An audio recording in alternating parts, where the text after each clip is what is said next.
강원도 춘천 출신 새누리당 김진태 의원입니다. 국정원 여직원의 선거 개입은 사실 무근인 것으로 밝혀졌습니다.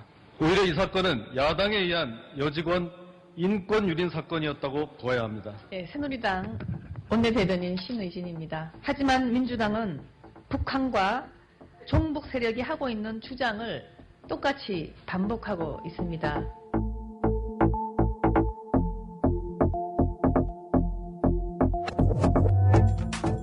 공정한 방송이 있다면 국정원 선거 개입의 진실을 바로 알리고 꾸짖을 것입니다. 국민TV는 이래서 필요합니다. 미디어 협동조합 조합원이 되어주십시오. 국민TV 홈페이지에서 가입하실 수 있습니다.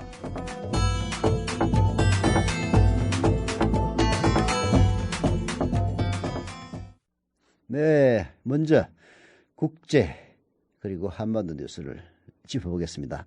황준호 기자와 만나봅니다. 황준호 기자. 예, 안녕하십니까? 네, 예. 처음 뵙네요. 예, 처음 뵙겠습니다. 네, 우리 정원희 이사의 휴가로 오늘 하루 땜빵 나왔습니다. 예.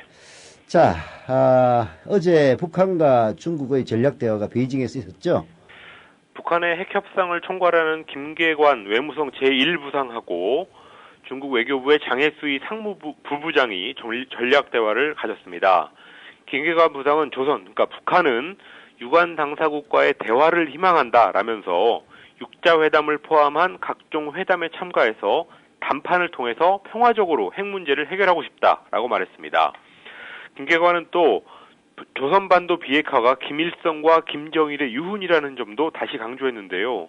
전체적으로 볼 때 새로운 얘기는 없었고 지난달 말에 북한의 최룡해가 중국에 가서 했던 말, 그리고 지난 일요일에 북미 고위급 회담을 제의하면서 했던 말, 이런 것들을 종합한 발언이었습니다. 네, 어쨌든 북한이 대화를 하겠다는 그런 얘기는 계속 하고 다니네요. 예, 북한이 최근 대화 공세라는 게 네. 중국의 귀에다 대고 중국 들으라고 하는 측면이 강하니까 네. 베이징에 가서 이런 얘기를 하는 것은 자연스러운 것 같은데요. 네. 그렇지만 9.19 공동성명을 이행하겠다라는 말까지 가지는 않았습니다. 네. 여기에 대해서 장혜수이 상무부부장은 한반도 비핵화 실현, 평화와 안정 유지, 대화를 통한 문제 해결, 이것은 유관 당사국의 이익에 부합한다라면서 중국은 당사국 사이의 대화를 지지하고 조기에 육자회담이 재개되기를 희망한다라고 말했습니다.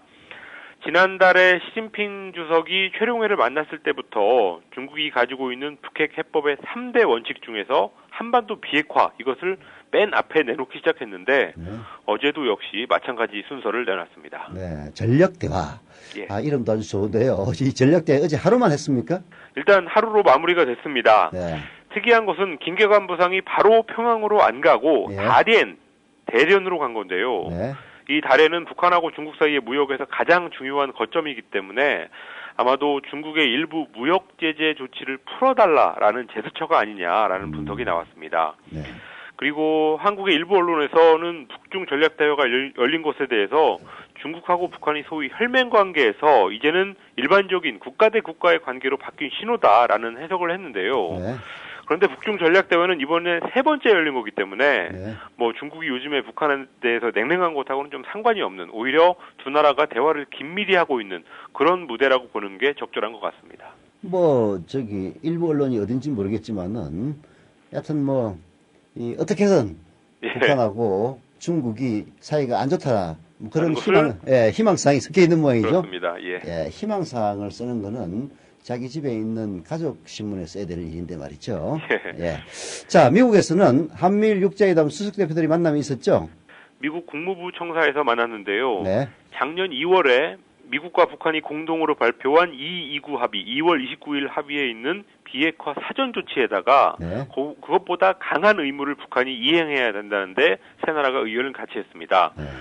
지난 일요일에 북한이 미국의 고위급 대화를 제의했고 미국은 북한의 행동을 보고 판단하겠다라는 반응을 보였었는데 네. 그 행동이란 게 이제 일반적으로는 229 합의에 나온 것 정도가 아니냐, 이런 예상이 있었는데 그보다 더 높은 수준의 행동을 한미일 3국이 요구했습니다. 그렇다면은 그 229 합의 때는 북한이 도대체 뭘 하기로 했었죠?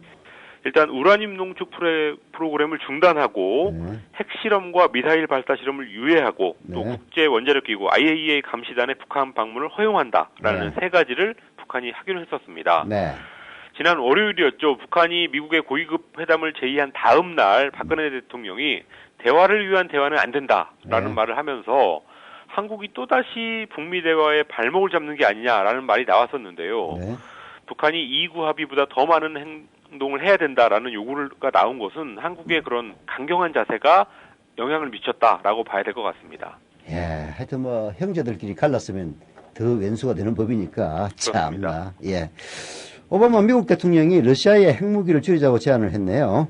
독일 통일을 상징하는 베를린의 브란덴부르크 문에서 오바마 대통령이 연설을 했는데요. 네. 미국과 러시아가 가지고 있는 전략 핵무기를 최대 3분의 1을 더 줄이자고 러시아에 제안했습니다. 네. 미국하고 러시아는 3년 전에 각각 가지고 있는 핵탄두 수를 1,550기로 줄이자라는 전략무기 감축 협정을 맺었었는데요. 네. 거기서 다시 3분의 1을 줄여서 각각 1,000기씩만 가지고 있자라는 제안이었습니다. 네. 오바마 대통령은 또 북한을 비롯한 핵무기 통제를 거부하는 나라들의 문제를 다루기 위해서 국제사회가 노력해야 된다라고 하면서 핵안보 정상회의라는 것을 임기 중에 한 번 더 열겠다고 약속했습니다. 네. 핵무기를 무려 1,500개 이상을 갖고 있는 예. 그런 나라들이 이제 갓 핵을 가지려는 국가에 대해서는 마치 해초리가 아니라 몽둥이를 들고 덤비는 그런 격인데요. 뭐 좋습니다. 근데 러시아는 어떻게 나왔습니까? 러시아의 반응은 별로 좋지는 않았습니다. 네. 오바마 대통령의 연설 직전에 푸틴 네. 러시아 대통령이 오히려 핵 전력을 강화하겠다는 입장을 보였는데요. 네. 불공평한 전략 핵무기 감축안은 받아들일 수 없다라는 네. 말을 했습니다. 미국이 지금 유럽에다가 미사일 방어 MD를 구축하고 있습니다. 그것에 대해서 러시아는 자기네들을 무력화하기 위한 미국의 전력이다라고 불만이 아주 많은데요. 네. 미국이 정말로 핵무기를 줄이고 싶으면 MD를 만드는 것부터 중단해야 된다라는 러시아의 뜻으로 풀이되고 있습니다. 네. 그리고 미국의 야당 공화당도 핵무기 감축에 부정적인 입장이라서 오바마 대통령의 제안이 실현되려면 넘어야 될 산이 많은 그런 상황입니다. 네. 어쨌든 뭐 오바마가 노벨 평화상 수상자다운 말을 오래간만에 하긴 했습니다. 예, 오바마 대통령이 대통령 취임 1년 후에 특별히 뭘 하지도 않은 상태에서 노벨상을 받았기 때문에 뭐 외상으로 받았다 이런 냉소가 많이 있었는데요. 네. 오랜만에 어쨌든 의미 있는 제안을 했습니다. 네. 그렇지만 얼마 전에 폭로된 미국 정보기관의 개인정보 수집 문제라든지 네. 또 시리아 반군한테 무기를 주기로 하면서 예상되는 중동의 불안 이런 문제들 때문에 노벨상에 대한 냉소가 없어지기는 좀 어려울 것 같습니다. 뭐 냉소는 고사고요. 예. 오바마가 노벨 평화상을 받았다는 사실을 기억하는 사람도 별로 없을 것 같습니다. 그렇습니다. 예. 자, 일본으로 넘어가는데요. 일본의 정당, 일본 유신회가 위안부 문제를 선거 공약으로 내걸었다는데요. 다음 달 7월 참의원 선거 공약에다가 네. 위안부 문제의 역사적 사실을 밝히겠다라는 내용을 넣기로 했다고 요미우리 신문이 보도했습니다. 네. 일본 유신회의 공동대표인 하시모토 도루 오사카 시장은 네. 국가가 조직적으로 위안부를 강제로 연행한 증거가 없다라고 주장하고 있는데요. 그런 주장을 강화하면서 유권자들의 심판을 받겠다라는 뜻으로 풀이되고 있습니다. 네. 일본 유신회는 정당 지지율이 2위까지 올라갔다가 네. 극우적인 태도가 너무 심해서 3위로 추락했는데 네. 그런데도 불구하고 이런 선거 공약을 내는 걸 보면은 아직도 정신을 못 차린 것 같습니다. 네. 하시모토 시장은 또 위안부는 필요했다라는 자기의 발언은 틀리지 않은 거라고 어제 말했는데요. 같은 당 안에서도 비판이 나오고 있습니다. 뭐 일본 유신회가 말하자면 극우 정당이네요. 그렇습니다. 아주 네. 극우적인 정당입니다. 아이 뭐 나무 집안 얘기할 거 있나요? 대한민국에서도 유사한 정당이 정당 지지율 1위를 하고 있는 판인데 참나. 자, 브라질 국민들의 대규모 시위에 대해서 대통령이 자랑스럽다는 말을 했다는 그런 얘기도 있네요.